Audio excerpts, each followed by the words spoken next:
In today's hack, I will be showing you a Google Pacman level editor that I made in the RevTalk language.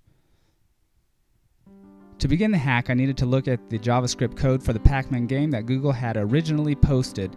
What I found was this code had several functions that called each other, and so I decided to make a call graph of this JavaScript file, and that's what you're seeing on the left.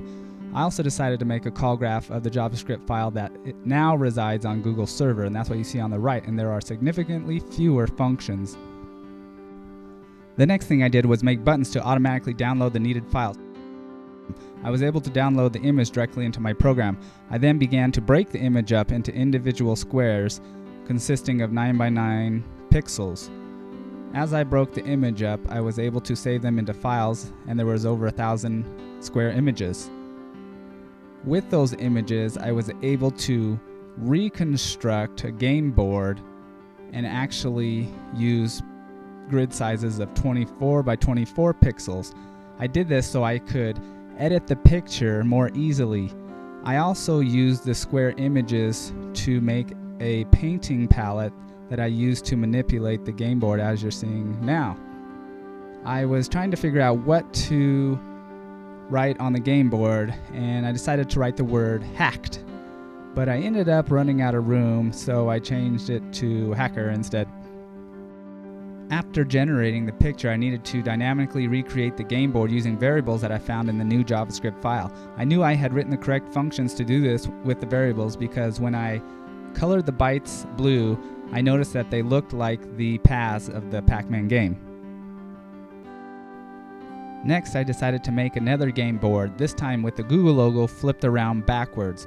I also decided to leave the ghost's home in place to make my life a little easier.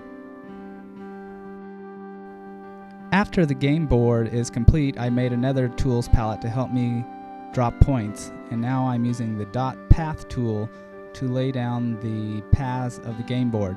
As I lay the paths down, the playing field matrix also updates its values to reflect the changes I make on the picture. Next, I need to drop the energy points down on the board. I'm putting several of them in the corners. Last but not least, I had to throw my JavaScript values for the game board into their JavaScript file. This is slightly tricky because there are several values that have to be consistent with each other. I finally figured out that energy dots could only be placed where there was a path, and I was able to throw my JavaScript code into theirs, and it was accepted.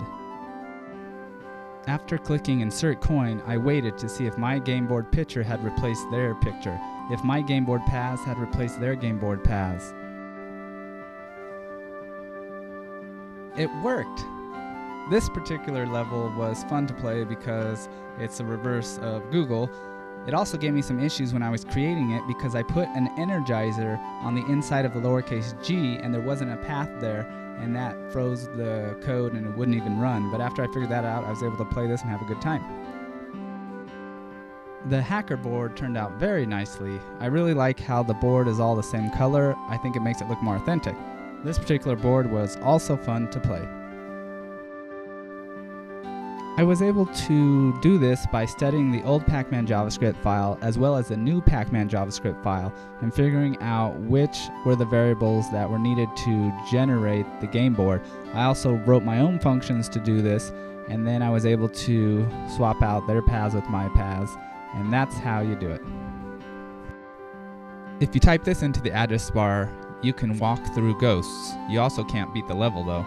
If you type this in the address bar, you can get more points. If you type this, you can jump straight to the last glitch screen. Also, if you type other things in, you can have a playable 256 level. You also can throw the glitch screen on the left side, and my personal favorite is you can have it rain glitch screens. I hope you enjoyed this video.